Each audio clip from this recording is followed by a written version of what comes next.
Whether you're picking and grinning or just grinning, grab a drink, pull up a seat. It's time for Roots Music Rambler. Turn it up.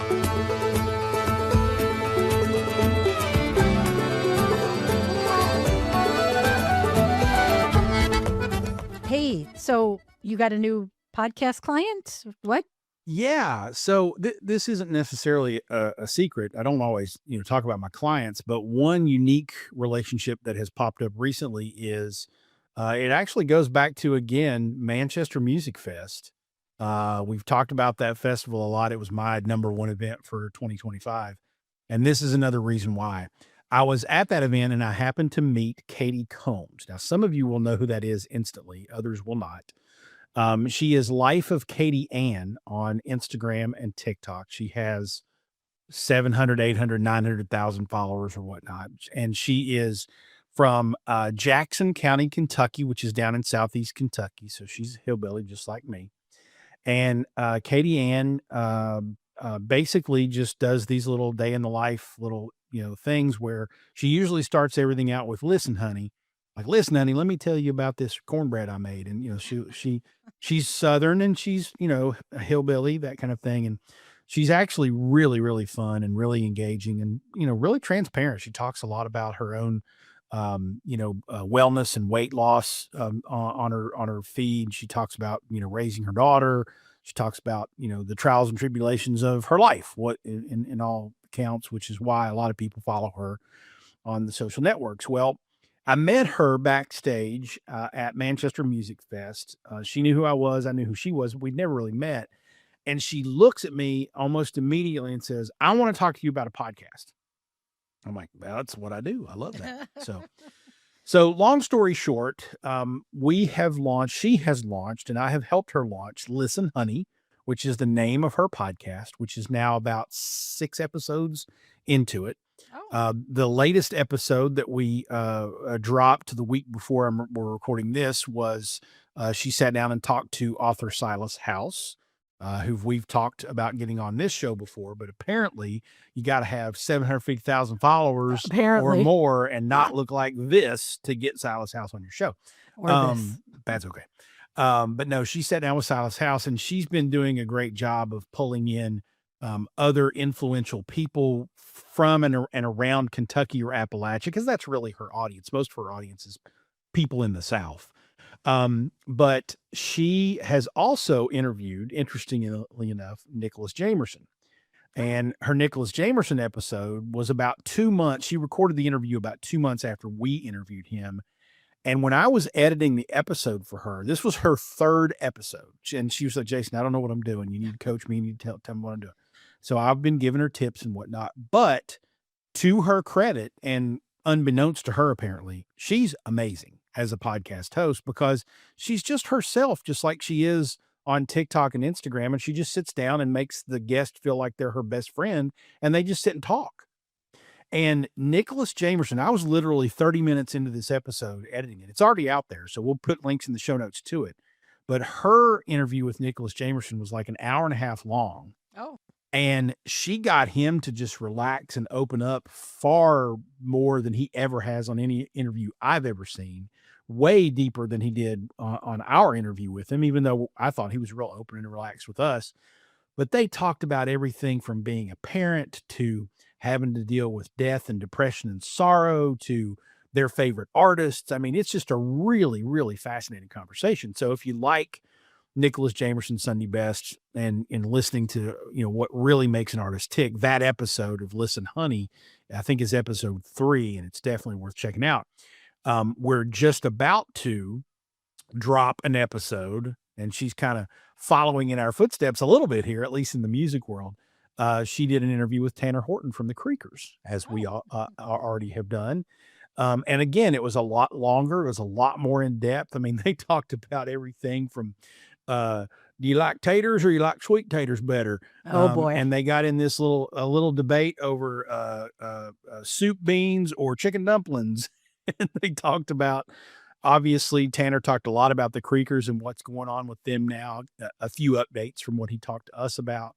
And so that episode will drop here in another couple weeks. But I've been having a lot of fun helping Katie Combs produce her Listen Honey podcast, and I highly recommend it, especially if you have any interest or inclination or affinity with people in the South or people with, that sort of Appalachian culture and whatnot, because she is definitely a champion for that and is fascinating and fun to listen to and fun to watch. And she's absolutely adorable. In fact, the night we're recording this, tomorrow morning, I'm getting up and going to Nashville to meet her Oh, because she is bringing a few influencers who are Nashville based in to interview them for the show. So we're doing a studio session tomorrow and Friday nice. in Nashville. So having a lot of fun doing it, and Katie's just a delight to work with, and I'm kind of honored to be a part of it. And so a lot of that came about because of my involvement here with Roots Music Rambler, because obviously Tim Parks, Jess Bowman come on to talk about running an event.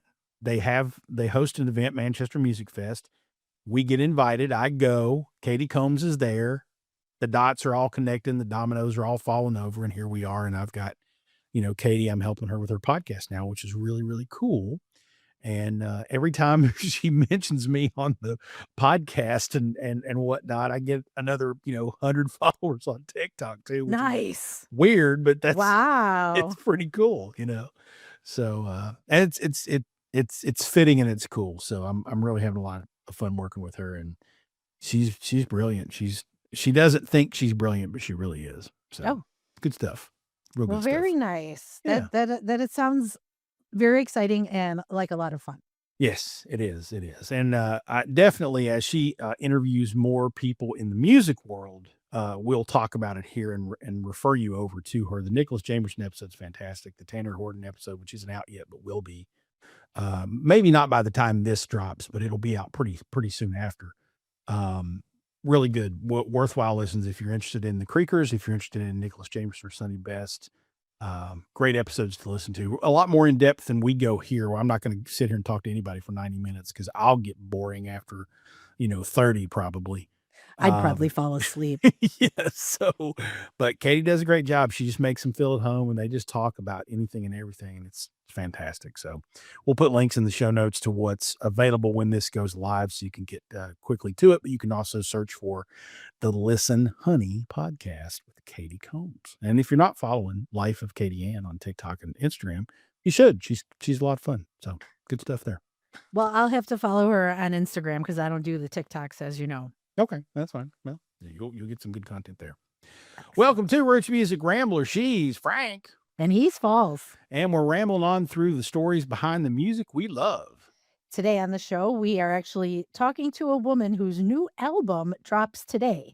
All right. So the day that this episode is being published, is dropping, however you want to say it, January 30th, 2026, is the same day that Emily Scott Robinson's new album, Appalachia, hits the shelves and streaming services. So that's an awesome thing that we've been able to coordinate. It is. The first couple of singles floated out in the late fall, and I noticed the album was called Appalachia, so I poked around.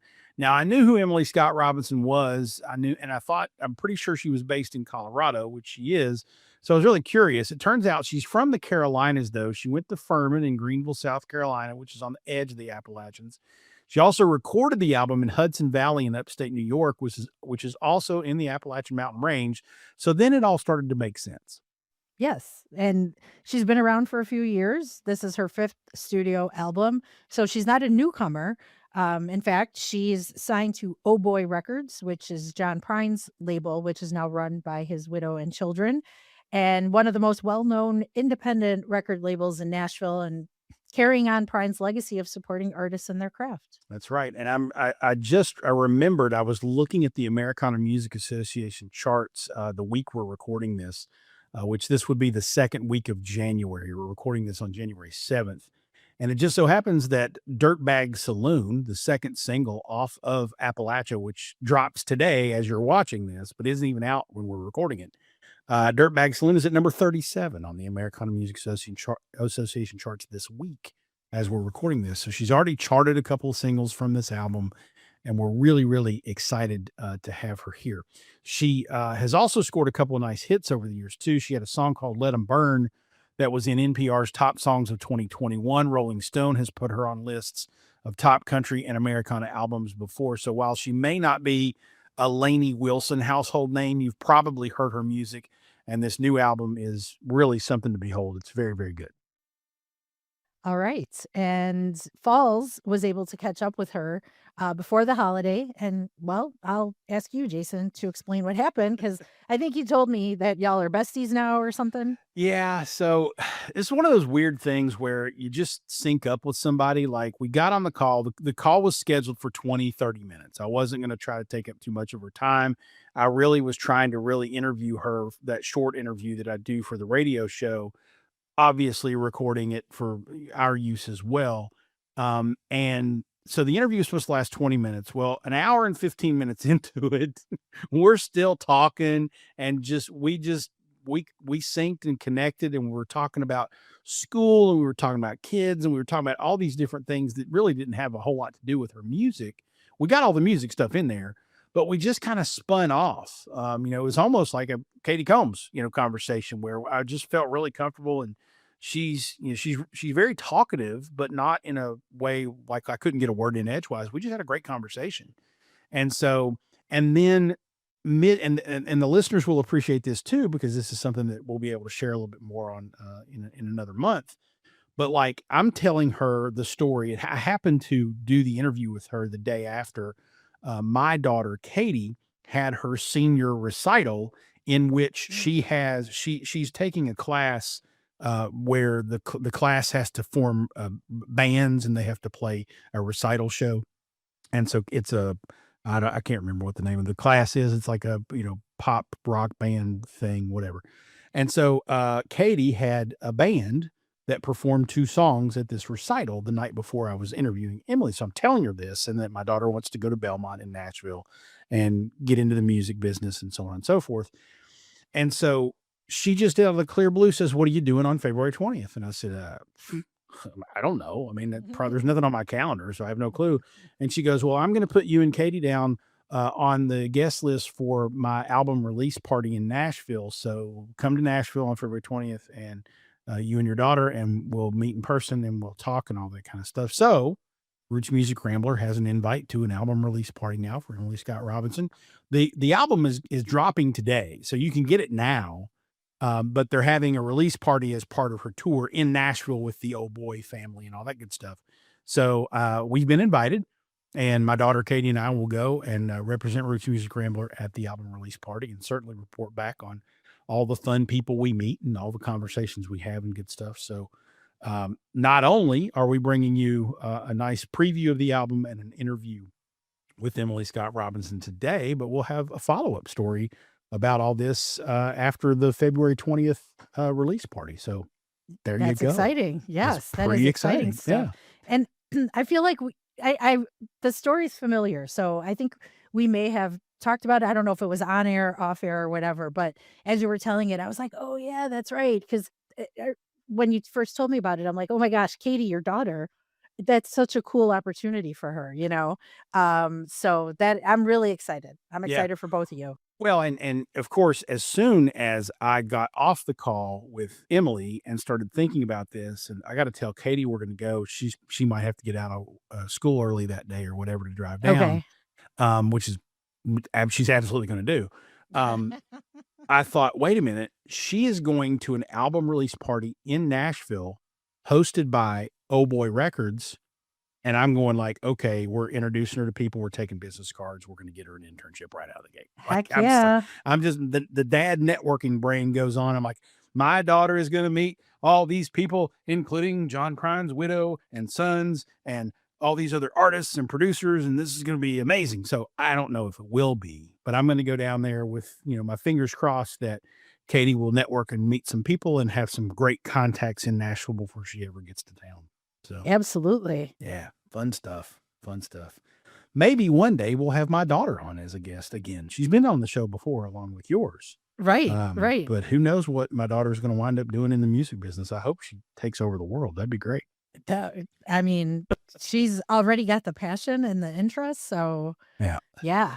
Good stuff. Good stuff. Good stuff. So, All right. So you told the story. All right. Well, why wait? Let's take our break now and listen to the conversation. No objections here. Let's step out and thank the fine sponsors that make this show happen. When we come back, you'll bear witness to my conversation with my new best friend, Emily Scott Robinson, whose new album, Appalachia, is out today. Stay tuned. This is Roots Music Rambler.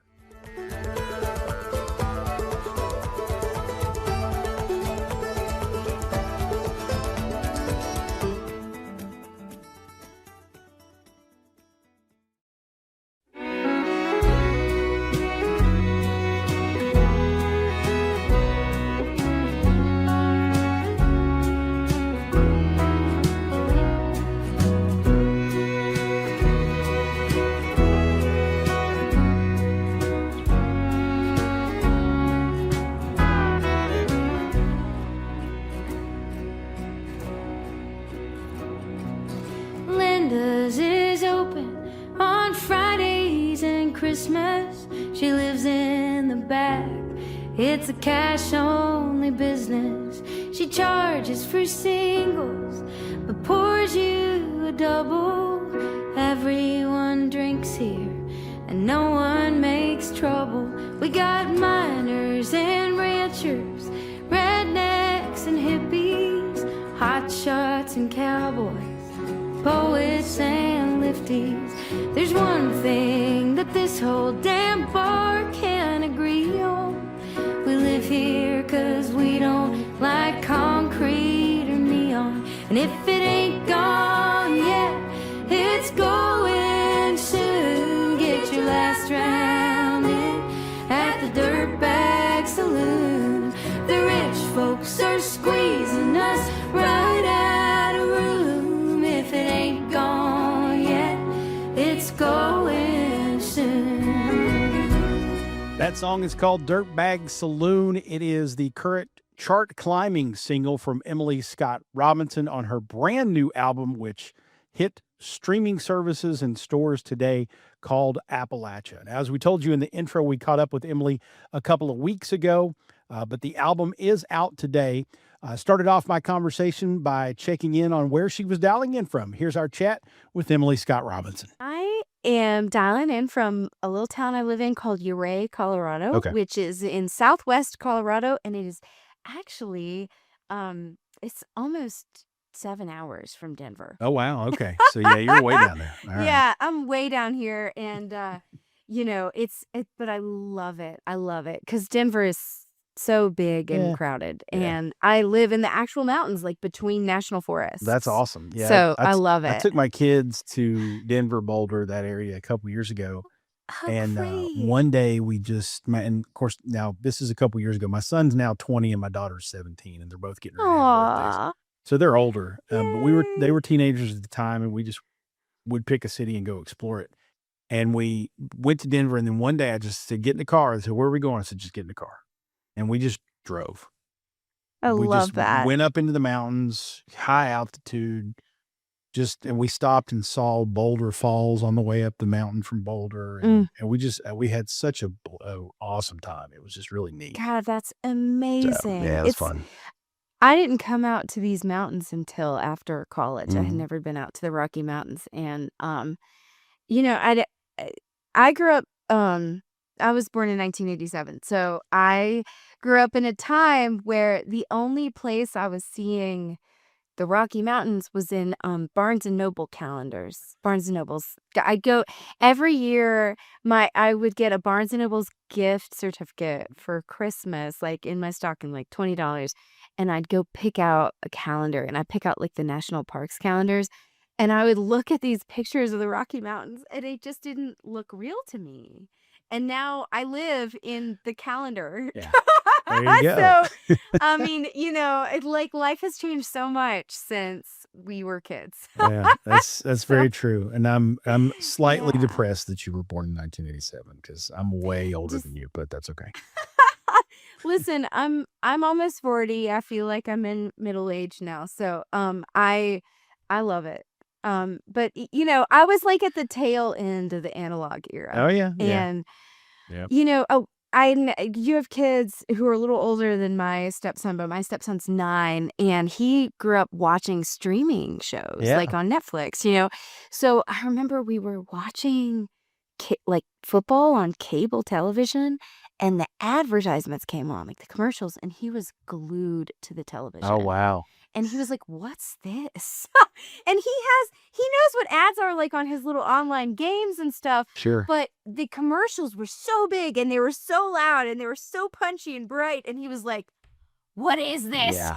And I was That's like, "Oh no." yeah, I never really thought about that sort of Oh generational my shift, but god. that's definitely a new thing for Dude. people to go back and see TV commercials. They're probably I pretty amazed. know, I know. It's like I don't make me nostalgic for TV commercials. God. Exactly. But Oh, everything, all the tech developments are making me nostalgic for old school TV commercials. yeah, sometimes Yeah. they are. I mean, of course, I love the old ones that come up, the old jingles you remember and whatnot. I do get Yeah. nostalgic about it sometimes, but Yeah, the Folgers jingle, the sure, Mentos jingle. absolutely. Man, that's when you could make money in the music business. Yeah, you write a jingle and you're good, you're set. Yeah. Speaking Oh of making man. money in the music business, let's talk about this new album because we're recording this a few weeks prior to the episode dropping, but the episode is going to drop on the day the album drops. So Oh my god, that's so Appalachia comes exciting. out today. If you're watching this as we dropped it January 30th. Um, now, Oh. when people do a cursory look online of Mhm. Emily Scott Robinson, they see that you're based in Colorado, and maybe Mhm. they saw that you grew up in Greensboro, North Carolina. So Mhm. take me through the ties to Appalachia. What about this Mhm. part of the country inspired that album? Absolutely. So, okay, so I was working on this album, writing the songs for it, and the title track Appalachia, I was not the first song I wrote. So, for me, when I'm putting an album together, I have no idea what the name of the record is going to be until it reveals itself to me. After I've recorded it, is when I kind of discover what the name wants to be. So, I wrote this song Appalachia about halfway through the process of writing all the song, and I wrote it right after Hurricane Helene had hit. Um, I lived for a couple years in Cedar Mountain and Hendersonville and Brevard in those areas, in areas in between those areas, um, and loved that part of the country very much. And also, I bopped around a lot in my 20s and did different things, but I always felt like when I was lost, when I didn't know what else to do, that coming back to the North Carolina mountains was the thing that returned me to myself, like my truest version of myself. So it's where I felt at home. I worked as an outdoor educator there and I loved it. So I love those mountains, and those will kinda always be the first mountains that were home for me. I went to college at Furman, which is in Greenville, but it's actually in Travelers Rest, which is, like, right at the Right. foothills of 25 and 276 Hmm. going up to the mountains. So I spent a lot of time in those mountains. Um, so I rode Appalachia right after Hurricane Helene, um, tore through, uh, Western North Carolina, East Tennessee.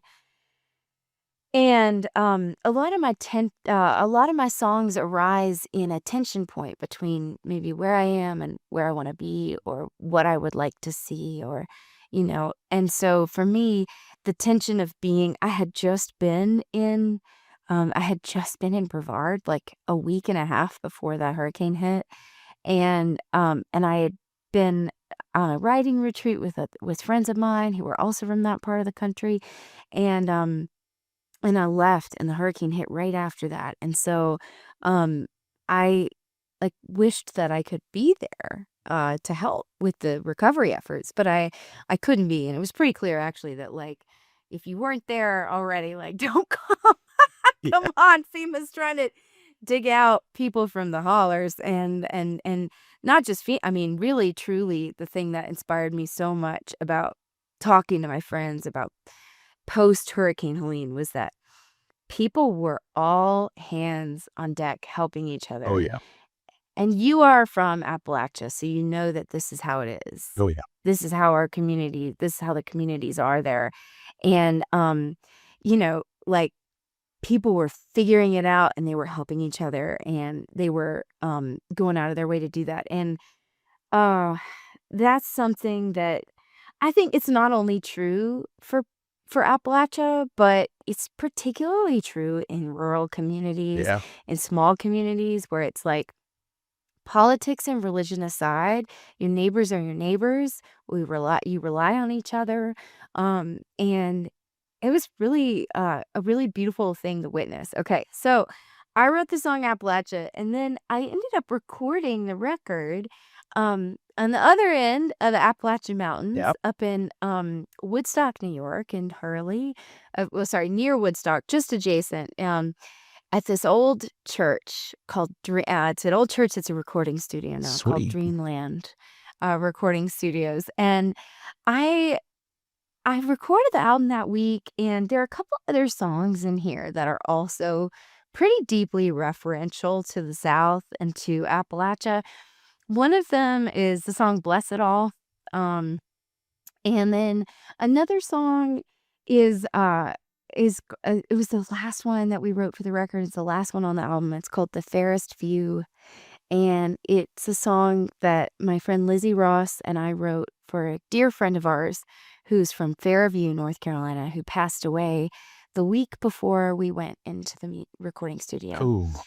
And I was I was in Asheville playing a really sweet special event the week before we went to the recording studio, and I received word of our friend David's death, and he was our age, so too young. And he was one of the people who introduced me to bluegrass music and folk music when I was in college, and he was like from a different era. Um, when I say that, it's not a different era in Appalachia, but he was a really old soul, Okay. and he was a farmer. He came from a farming family, and he could like call contra dances and lead bluegrass circles, and in the most generous and wonderful of ways. And so, when Lizzie and I were in college, now they went to Chapel Hill, and I dated a guy in Chapel Hill, so I would get out of Furman on the weekends. His Furman was a dry campus. It Ah, wasn't that there interesting. you go. And so I drove over to Chapel Hill and hang out with his whole crew of like hippies and contra dancers and musicians. And so anyways, David was so quintessentially Appalachia to me. And he was a beautiful soul. So the song "The Fairest View" is all about that part of the world. Wow. And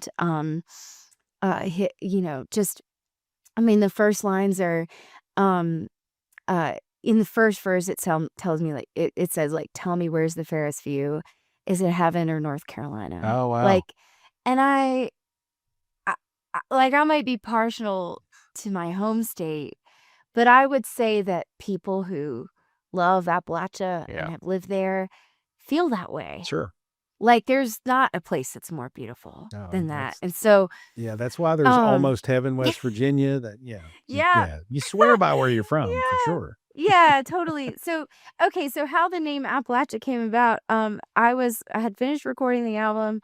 I was up in Woodstock. My partner Colin and I were getting like coffee and breakfast the next morning after this just incredibly magical week where I was so spent from it. I was so exhausted by the power of the creative process and making a record in 5 days, which is how I like to do it. So it's like went according to plan. It was awesome. But it was like being in a fever state Yeah. for a week. It Wow. was like I had a hard time sleeping. It was amazing. And we were just talking, and I was like, God, I just don't know what to call this album. I have no idea. And we're just going back and forth, cycling through ideas. And then he just goes, "Look at where you recorded it. What about Appalachia?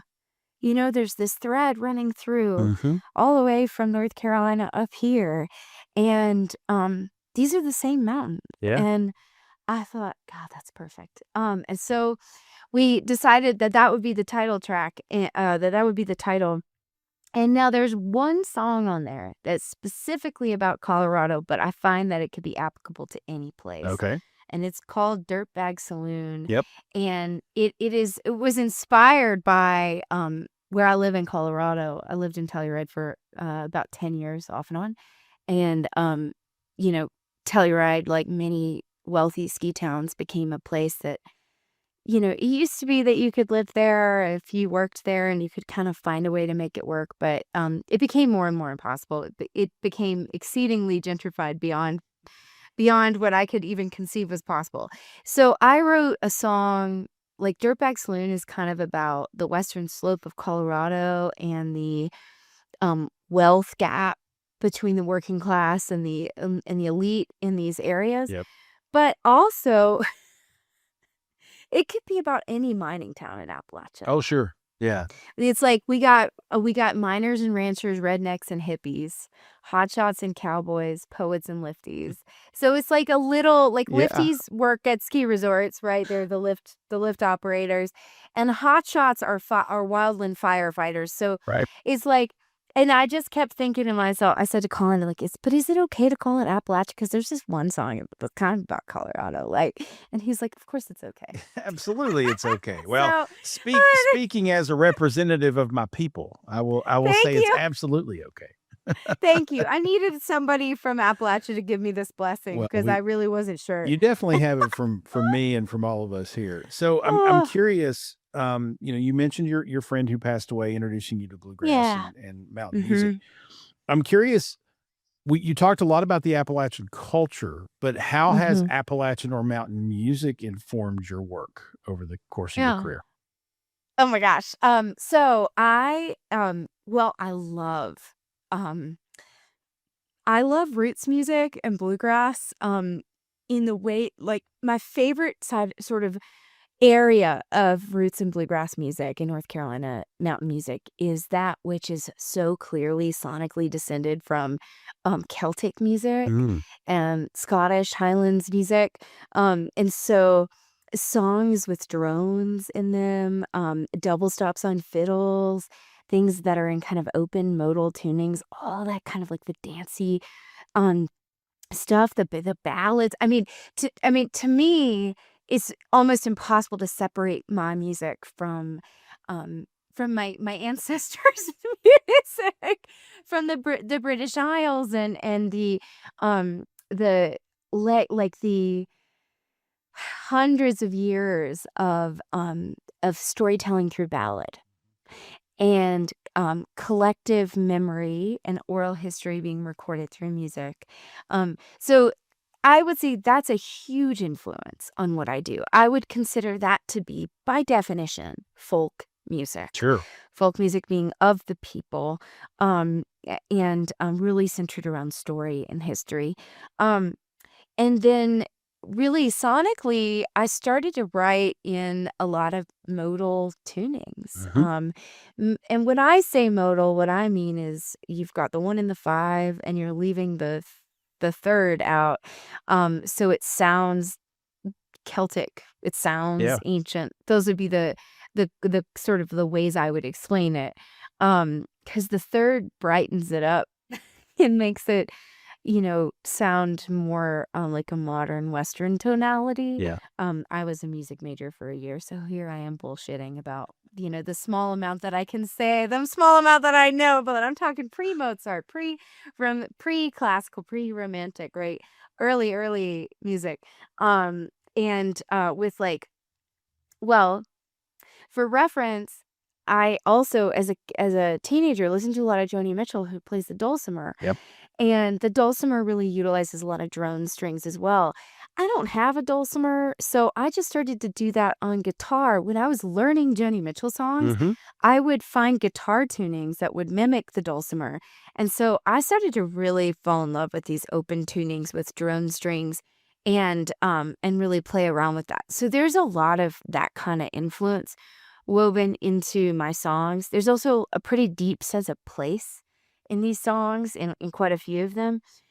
Um, the folks that I was listening to in high school and in college and after, from kind of the North Carolina scene, I got to see Doc Watson play twice before he passed away. I used to Wow. go to Merle Fest. I'd go to the like Fiddlers Convention. I got to see the Carolina Chocolate Drops when they were still like really Wow. emerging. I was in college, so they were in their 20s and they were hoofing it around North Carolina, being like, "Did you guys know that like the banjo comes from Africa and Black people are a really important part of Yeah. roots and bluegrass music?" And and I was like, I didn't know that because I didn't nobody taught me that. Uh-uh. Like Rhiannon Giddens and Joe and Dom, they were like they were teaching us Yeah. this, and so I was living in North Carolina at a really cool That is a cool time. for this like breaking open of bluegrass music and roots music and Yeah. folk. And so anyways, I would say that those are kind of the ways in which Sure. like North Carolina like roots and bluegrass music have influenced me. Hey, we've got more coming up from Emily Scott Robinson. We'll dig into a little bit more of her music background and how she got started with music, plus a lot more after the break. Let's go out with the title track from her brand new album, which is out today. This song and the album is called Appalachia. This is Emily Scott Robinson on Roots Music Rambler.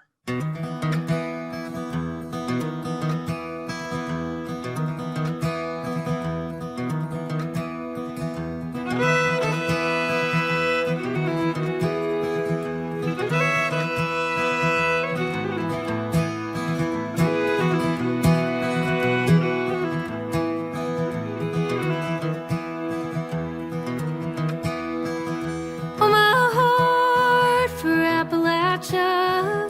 Oh, my heart for these blue hills. Oh, my heart forever captured, beating still. Many nights I lay here sleepless. Many nights I watch the stars. Many nights I make my way home from afar.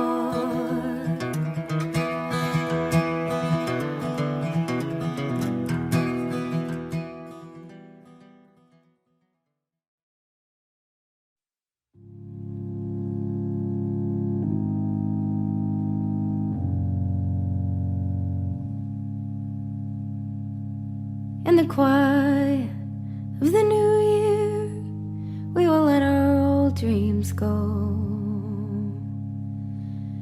And when the spring comes, if we're ready, we can plant new ones to grow.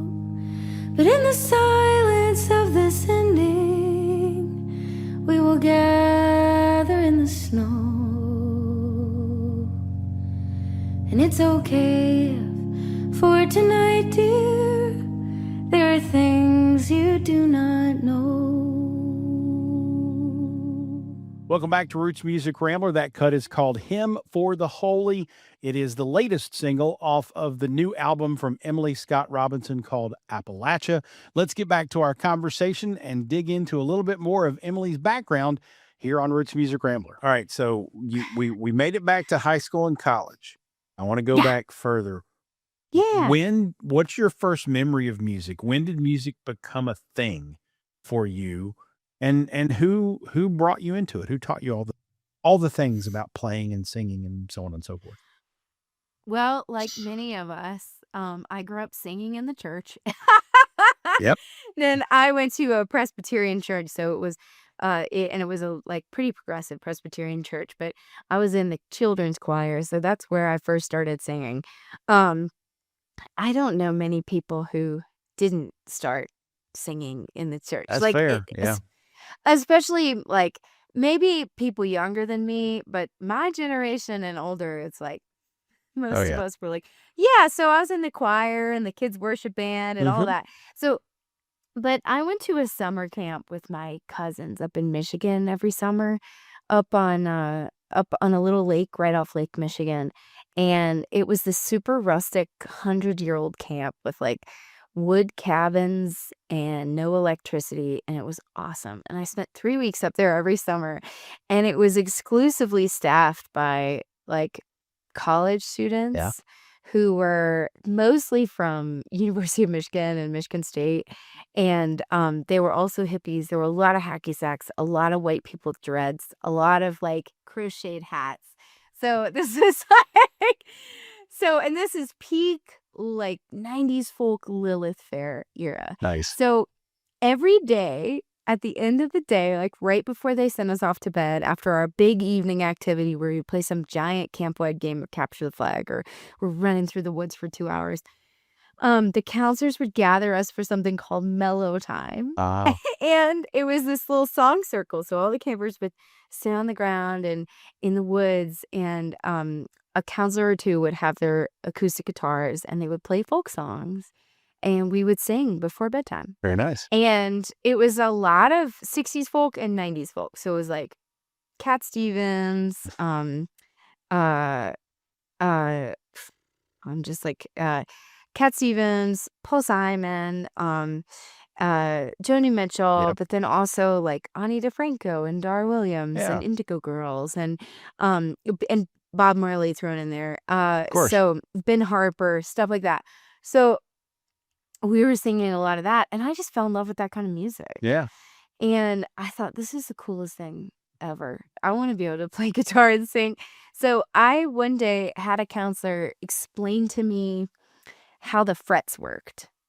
Like he was like, here are the strings, here are the frets, here's how you make a string make a sound on a Mhm. guitar. These are what chords are.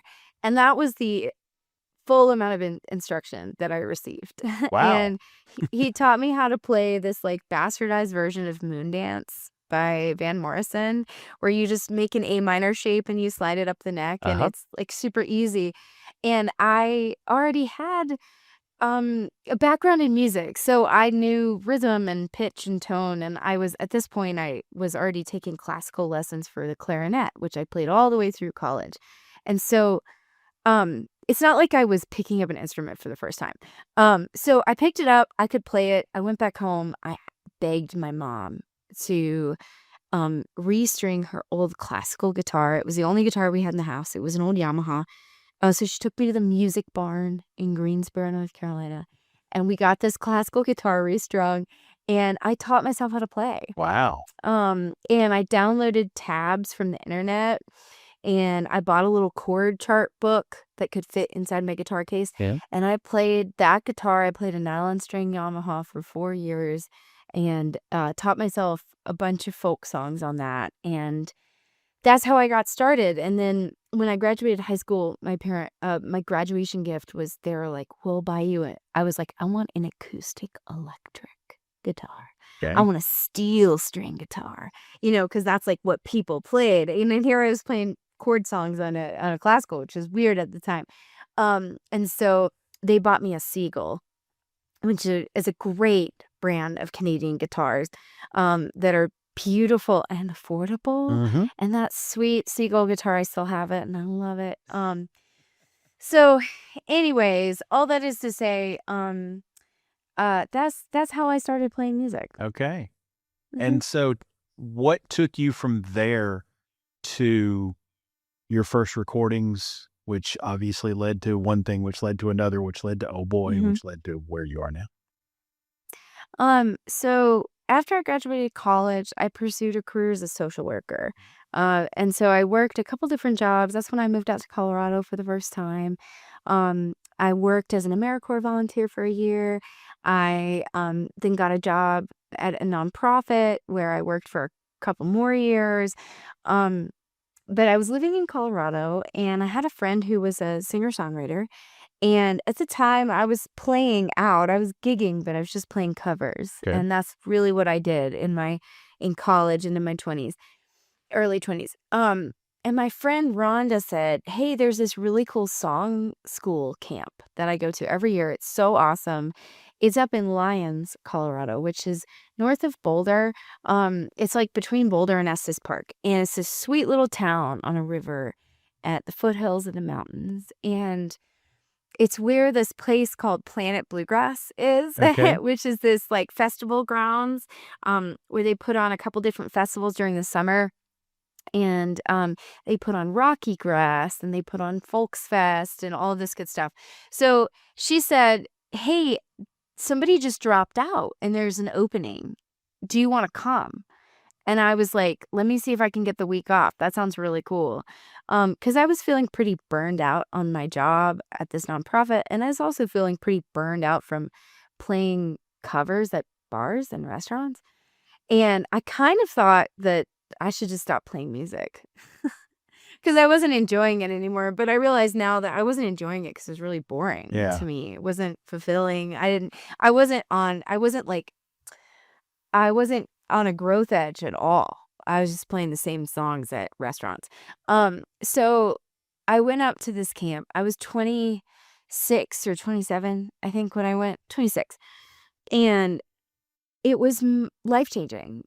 It was so awesome. First of all, I wasn't writing my own songs before this, and I met a bunch of people who were songwriters and who were indie touring singer-songwriters working in the Americana and folk worlds who were people who were giving workshops on how to do that. And they were giving workshops on, first of all, like, you could take, it was a lot of folks from Nashville, and it was a lot of the instructors were from Nashville, and then the other contingent were mostly from Berkeley. But it was people providing workshops and classes on the basics of songwriting, writing better lyrics, guitar playing, vocal workshops. But then there were also workshops about the business on, how to book your own tour, how to market yourself as a musician, like how to make your first recordings. And I had never seen that as an option for myself. And I had never been close to or even seen anybody who was doing that for a career. I just didn't know that that was really that possible. And so I saw these wonderful songwriters who were like kind of making it work for the most part. And I thought this seems amazing. Yeah. And it would like just lit up my whole world. And I saw this opportunity and I was like, it was funny because I was like, am I too old to do this? I was 26. Yeah. And here's the answer. You're never too No. old. No. And I got to like study. I took a workshop with Mary Gaucher, who's incredible. And I remember she told us that she didn't start her career till she was 40. Yeah. She had a whole other life before that. Mhm. And I was like, what? That's crazy.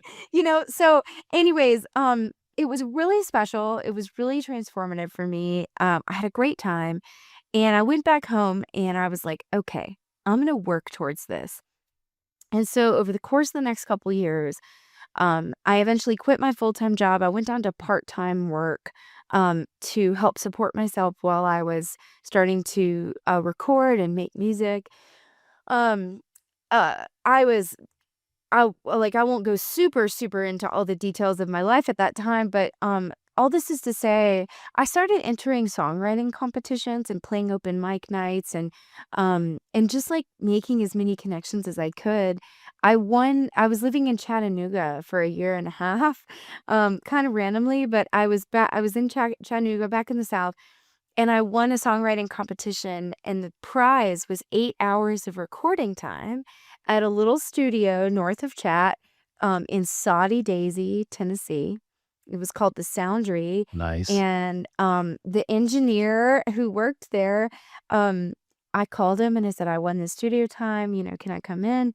And he said, yeah, what do you want to do? And I said, I want to record my songs. And he was so great. His name's Brett Nolan, and I don't know if he's engineering still there, but what he did was he had the good sense to just stick me in front of a couple microphones and have me play and sing together, because that's what I always do. That's how I perform. Yeah. And so he didn't want to do a whole bunch of multi-tracking. He goes, we got 8 hours. Let's do this. And he like fake mastered them on the spot for me. Wow. It was like, it's not an actual mastered record. That's my first album, Magnolia Queen. I made that in 2016. No, I made that in the fall of 2015.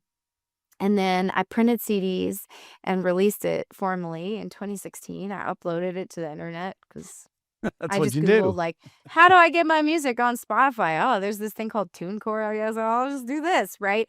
So anyways, that's how I recorded my first album. I just was piecing things together. I was still working a part-time job to help support my career and pay the rent.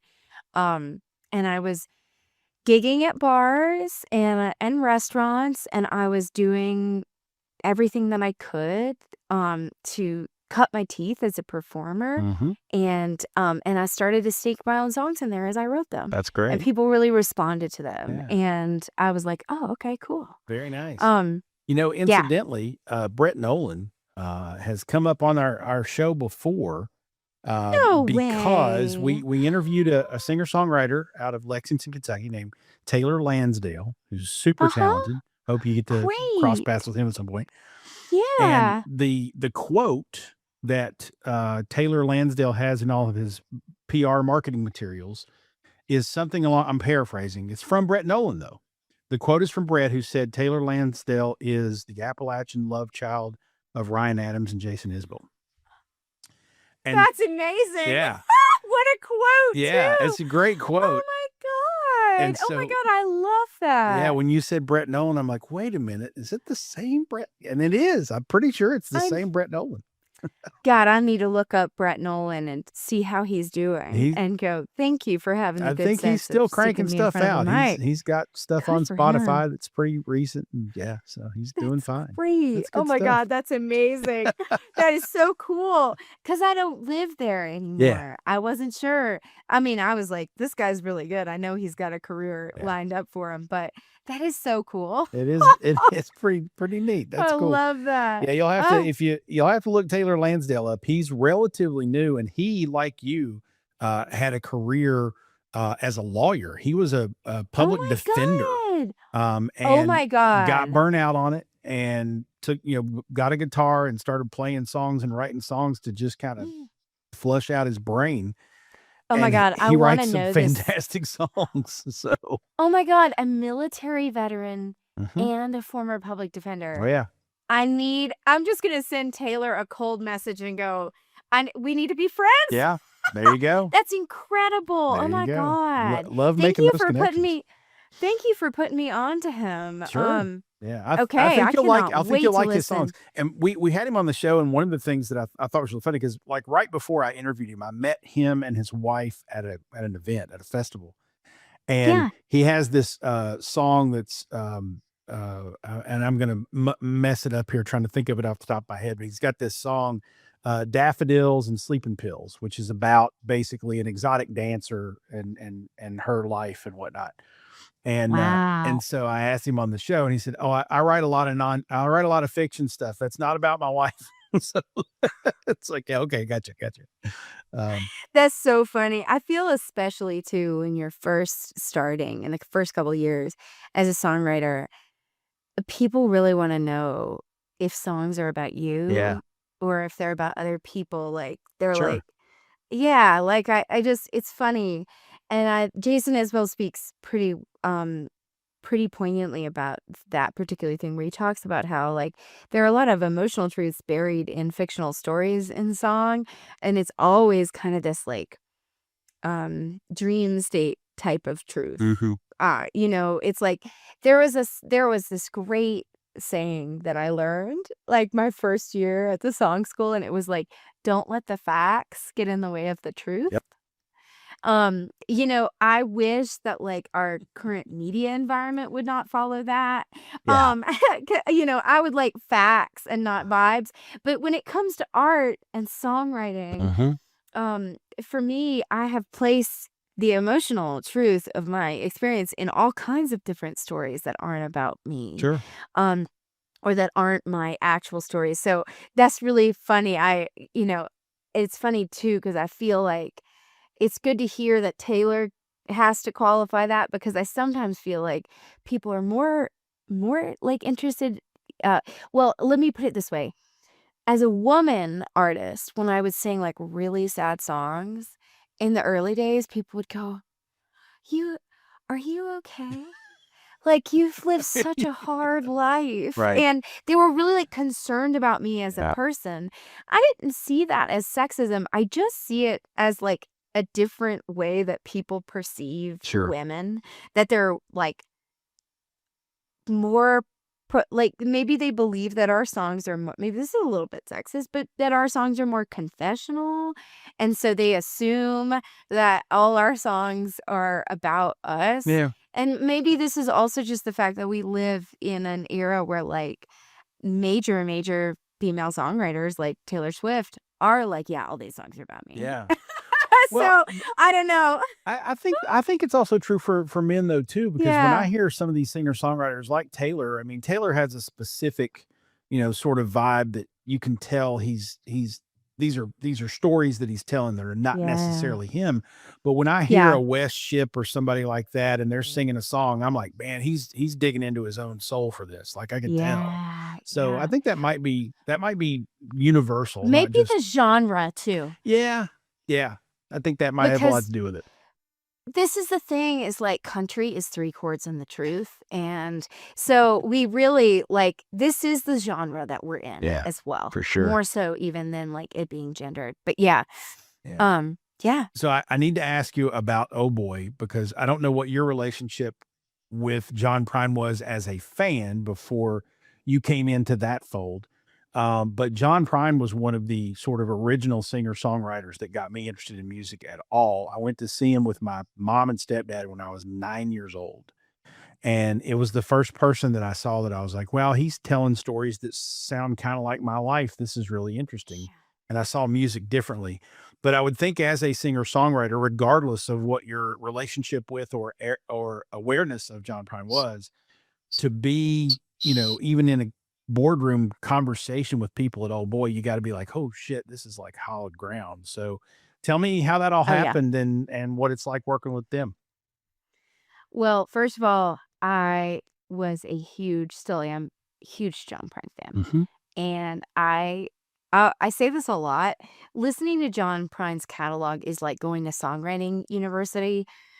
For me, his storytelling is unmatched. Mhm. And Fiona, his wife, said something to me when I first, in like the first year that I had signed to the label, and we were talking about John's music and the parallels with my music because she paid me a great compliment in saying this. She was like, John loved people. He loved people, and you can hear that in his songwriting. Mhm. His attention to the forgotten, his attention to the underdogs, his attention just to people's lives and the the quotidian miraculous aspects of people and their lives. It John writes beautifully about people. And she said, John loved people, and I can tell that you love people too. And that's one reason why we wanted to sign you is because that quality is in your songwriting. And I was like, to receive that Mhm. compliment is like no higher honor. Yeah. I was introduced to John's music not until I was in college. My parents didn't I don't think my parents John was not on their radar. Okay. And so we listened to the only way, my mom loved Nancy Griffith, but that was the closest we ever got to, and Mary Chapin Carpenter. But beyond that, we didn't listen to like country music because John was considered Yep. country in those days, like country folk, but really kind of country in his early career. And so Nancy Griffith was maybe the closest that Mhm. I could have gotten to listening or hearing John when I was a kid. But my parents didn't know John's music, and so when I was in college, my college boyfriend said, "Have you ever heard of John Bryan?" And I was like, "No, who's that?" Oh, wow. And he plays a mix CD of a bunch of different John songs, and I listened to Jesus the Missing Years, Yes. and I was like Uh-huh. I know if you're just listening to this and you can't see my face, I didn't even know how to take that song in. Yeah. It's so incredible. It's mostly like not a talking blues, but like a talking country song, a storytelling song, and then the chorus. And so I I mean, of course I loved Paradise and Sam Stone and Angel from Montgomery and Hello in there, all these songs. But it was Jesus the Missing Years where I was like, Yep. you can do this? He wrote about it in the most beautiful, Yeah. poetic, and also um comfortable and relatable way that was so very much of like the common man's experience. And I don't know, I will never get over the song Jesus the Missing Yeah. Years. That's a good one. And I'll not ever really get over John's songwriting. Um so I was a huge fan of John, and kind of had my own little vigil when during COVID when he was sick. And so I was like listening to his records, and everybody knew he was in ICU and he was an early COVID case. And I was checking Fiona's Twitter page for updates like every couple Yeah. hours because he had there was news that he had improved a little bit. This is for those listening. This is early April 2020. Yep. And then he passed, and it felt like the biggest Yeah. loss. And too young, Mhm. because John had friggin' fought 2 different kinds of cancer and then taught himself how to sing again. Like, of course, he Sure. was gonna pull through this, Absolutely. and, Yeah. um, then it was such a tragedy that he didn't, and, um I released my song, "The Time for Flowers," which is like kind of an anthem of hope during the pandemic. I released it a few months later, just like independently, got it up, and a lot of people really related to it. And I didn't know that anybody in John's family or at Oh Boy knew who I was. Um, and I knew that I had made some of the same year-end lists as Kelsey Walden, who was Yep. their only other female artist at the time. Kentucky Girl. And yeah, Kentucky through and through. There are people who cosplay being country musicians, and then there's Then Kelsey there's yeah, Walden. it's a good And good I point. will hold all those cosplayers up to Kelsey Walden and go, "You fake. You fake. You fake." Because like there's just nobody as country as Kelsey for real. Yeah. She's so awesome. And okay, so December 2020, I got a message on Instagram from Jody Whelan, who is John and Fiona's oldest son. And um Jody, it came through as a message request because it was from his personal account, Yeah. and I didn't follow his personal account. I followed Oh Boy, but I didn't follow him. Right. And he sent a really nice message, and he said, "I was out for a walk today and I heard The Time for Flowers, and this song really like meant a lot to me." And this was I remember he said this was probably the first time this year that I could have heard this song, and it really touched me. And he said, "We're big fans of yours at Oh Boy, Nice. and we would love to work with you sometime, or we'd love to help you." Yeah. Um, and I was like, "They know who I am?" I really was like, and now I know now that I know Jody's always listening Yeah. to music. Jody pays attention to everything. He is such a sponge, especially for emerging artists. Sure. He's paying super close attention. So now it makes sense to me. But at the time I was like, you've got to be kidding. Sure. Yeah. Jody knows who I am. Oh Boy knows me. And I responded, and I was like, John meant so much to me. And um, I'm so sorry that he's gone. This is just awful, and I've been thinking about you all and your family this year, um, and I also like love Oh Boy, and I would love the chance to talk to you. I have a new album that I'm writing, and I'm almost done with it.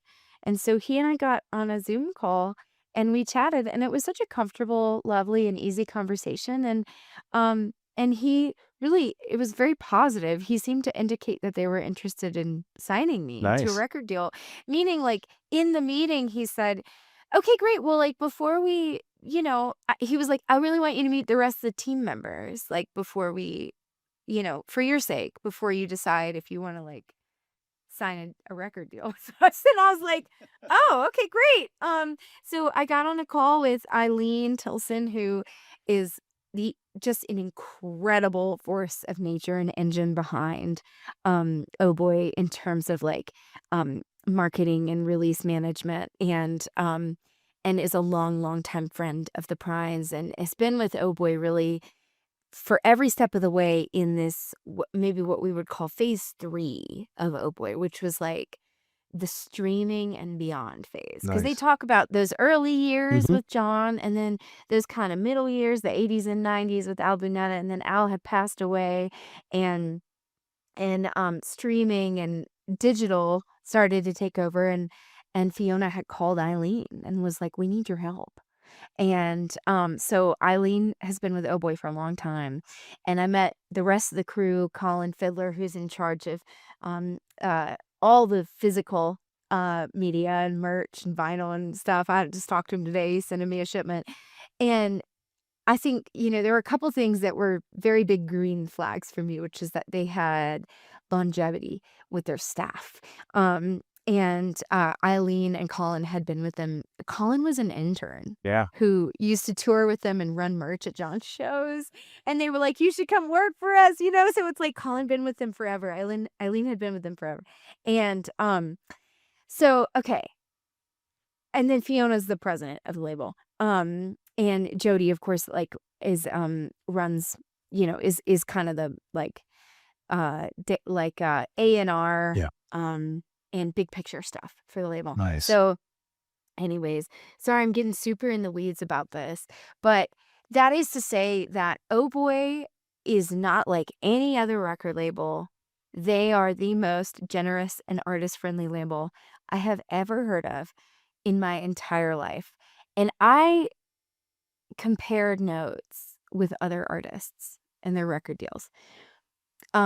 Because that's the only way that you know what's going on in the industry Sure. is talking to other people.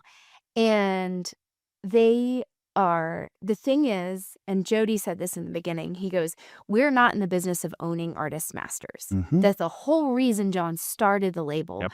was because he could never get his masters back for his first record. And he thought, this is bullshit. And he's right. Yep. And so he's like, "We're not in the business of owning artist masters.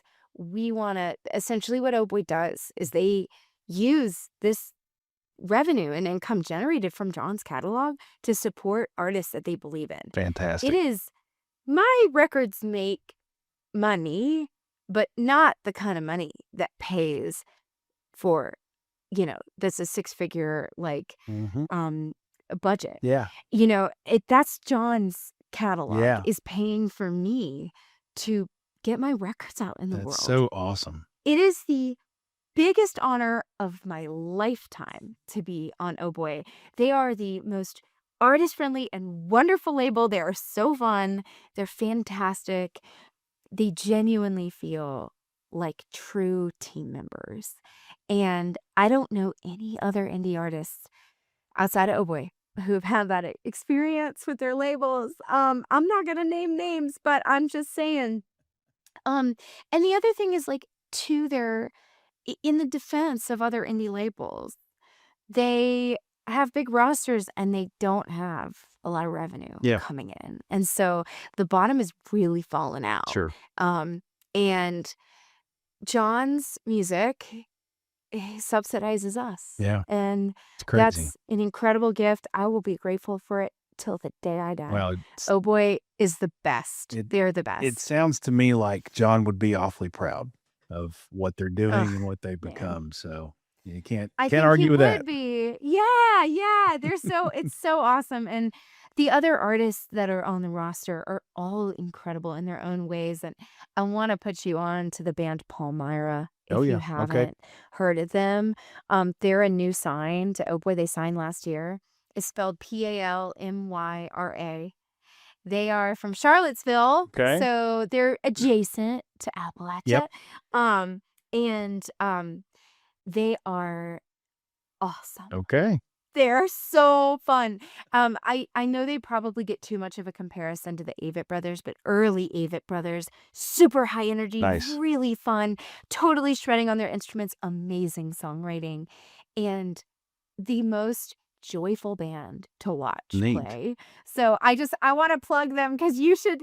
Okay. They would fit well in what you do. Well, we have after we get done talking to you, my co-host Francesca Folinaza will come back on, and we do our Pickin' the Grinnin Great. segment where we have our Great. new music picks. So Perfect. Emily Scott Robinson will have a Pickin' the Grinnin today on the show, and it'll be Palmar. Yay! So there you I go. love it. Oh my God. Yay. You'll be the Yay. first person outside of the two of us to have a Pickin' the Grin. There you go. So Great. that's good. I love it. Well, Emily, the new album is called Appalachia. It is out today. If you're watching this on the day that the episode drops, January 30th, if you're listening afterwards, then go out and get the damn thing because it's available. It's such a delight to talk to you. Love your music, and just can't thank you enough for being here with us. This has been such a joy. My greatest pleasure. Thank you for having me. I'm a long-winded interviewee, so I hope that I haven't bored you all with the ins and outs of this industry, but I love this world that I have the pleasure of being in. I'm so grateful for awesome indie radio hosts and programmers like y'all, and I really appreciate getting your blessing as an Appalachian and a Absolutely. representative of Appalachia for this new record. So because that's important to me. You absolutely have it, and again, I can't thank you enough for being here. This has been so cool, and the windedness just makes my job easy. So Oh, good. I just Okay. kind of sit back and just listen, and I'm like, man, I'm learning so much, and this is so great, and I'm not having to work, so it's awesome. Man, I love talking. That's another Southern thing about me. Yeah, that qualifies you as Appalachian right Yeah. there. So Totally. good stuff. You sure can't tell. Emily Scott Robinson is a fun conversation. So glad to have her on the show. Very excited for the new album called Appalachia, which is out today on all the streaming services and in stores. You can order it on the Oh Boy website. You can order it on Emily Scott Robinson's website. But wherever you get it, you got to get it because, as you can tell, it's going to be good stuff. We've got our Pickin' the Grinnin' coming up after the break. Let's go out with one more Emily Scott Robinson song. This one's called Better With Time. It's from her Traveling Mercies album from 2019. Stay tuned. This is Roots Music Rambler.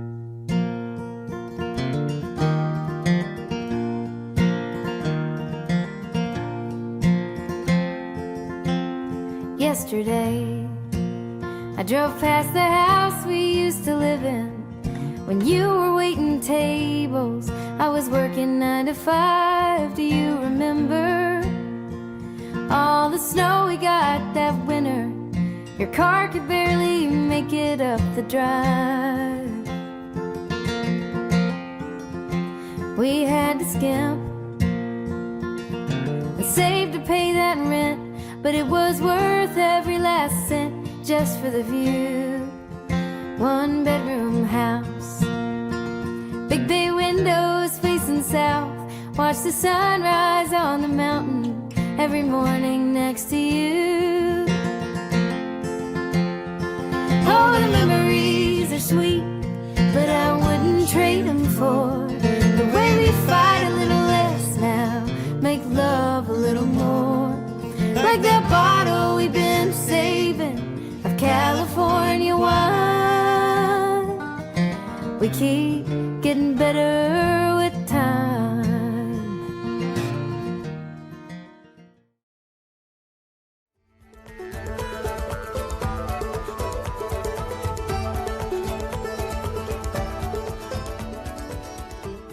Well, there you go. My new bestie, Emily Scott Robinson. And as you can tell, we just kind of hit it off and had a lot of fun talking. And, I'll be following up with her here in just about 30 days as we head down to Nash Vegas and the album release party. So excited about that. It's going to be a lot of fun. No, it is. It's going to be a good time. I don't know what I'm going to do or be able to do that night in terms of taking video and whatnot, because it's a show, like her album release party. She's going to perform. So I'm sure I'll be able to do some social media clips and whatnot. And maybe I'll be able to grab her for a quick follow-up interview and do one of our backstage episodes. Or maybe I'll be able to grab, some of the old boy people, or I don't know. I have Yeah. no earth. I might just have to go and sit in the back corner and keep my mouth shut and stay out of the way. And if that's the case, that's fine. But whatever I have access to and opportunities I have, will bring them back to you here on the show, even if it's just me telling tall tales after it's all You're good at that. over. I am good at that. You should meet my dad. Anyway, okay, it's time for the Pickin' the Grinnin segment. This is the point of the program where Frank and I pick out people who are making us grin. It might be a song, might be an album, might be a podcast, might be a lot of different things, but it's our way of recommending music mostly and artists to you. And I think Frank went first last time, so I'm going to jump ahead this time and throw out my Pickin' the Grinnin this week. This is a band from Western Kentucky. They are alt country, is a very adequate way of describing them, but they kind of veer off into a bunch of different sort of influences. But the name of the band is Hollerhead, and that's all one word, Hollerhead. Now, I find a little irony in that because hollers generally do not exist in Western Kentucky. People in Western Kentucky are going to get pissed at me for saying that. I know hollers exist out there. I know y'all have hills, but you all have hills. You don't have mountains. Anyway, Hollerhead, they're from Western Kentucky, but very, very good. They've actually got a new song out right now that's a duo with Lance Rogers, who's a great singer-songwriter here in Kentucky that I've talked to a couple of times before. It's called Old Driveways. It's kind of a heart-tugging song. But their album Never Gonna Leave You came out in August. They were actually at Manchester Music Fest, but they were there the day before that I got there. So I wasn't Oh. able to meet or see them live. So I've been tracking them ever since. And now I'm like, okay, I'm really loving what they're doing. I really like their music. Obviously, I'm going to gush over them because they're Kentuckians, but Hollerhead is my Pickin' the Grinnin' for this week, because I think if you like alt country, southern rock, alternative country kind of stuff, yeah, you're gonna dig them. So give Hollerhead a holler when you head to the Spotify's or whatever, so that you Oh can boy. find a new band to listen to. Oh, whew. Did you see the eye roll? I could hear it from here. There you go. Frank, what's your Pickin' the Grinnin' segment? Okay. And please challenge yourself to come up with an awful analogy just like I did. Yeah. I'm gonna leave that to you. You're really good at it. Okay, so my pick this week is a song, and it's a new song by a band that I've actually talked about before as a previous pick in the Grinnin. All right. So the band that I'm talking about is King Margot. Okay. And if you remember, I don't even remember how many episodes ago I mentioned them, but it's No probably idea. been a few. Okay. So Rachel and Luciana make up King Margot, and they just put out a new single. Well, maybe not just, but it recently, and it is called Send Me Out Like Autumn. And it is such a beautiful song. I mean, Luciana is such an amazing songwriter. She's so talented. And you were talking about you and Emily being besties. Like, I want to be besties with Luciana. Okay, never mind that she's one of my people, and we've got all that to bond over. But anyway, um, it's just a beautiful song. It's like you said, tugs at the heartstrings a little bit. But if you don't know King Margot, that song would be a good place to start. Excellent. So that's my pick for this I love go. it. Send Me Out Like Autumn from King Margot. We'll make sure there are links to that song and the band, and of course to Hollerhead in the show notes, so that you don't have to head to Spotify and holler at these people when you're looking for your new music from us on the Pick and the Grin segment this week. We're getting a Ay, little Dios slap happy. mío. Yeah, it's probably a good time to wrap the shit up, isn't it? Well, thank you all for joining us. This has been a lot of fun. Obviously, I had a blast talking to Emily Scott Robinson. I hope you go out and get her new album. It's called Appalachia. Go out and check out King Margot and Hollerhead. And we do really appreciate y'all spending some time with us here on Roots Music Rambler. Roots Music Rambler is a production of Falls and Partners, copyright 2026. Our theme music is Sheepskin and Beeswax by Genticorum. Join us online at rootsmusicrambler.com and make sure you mash that follow button so you remember to join us for the next Hoe-Down and Throwdown. She's Frank. And he's Falls. And whatever you do, kids, ramble on.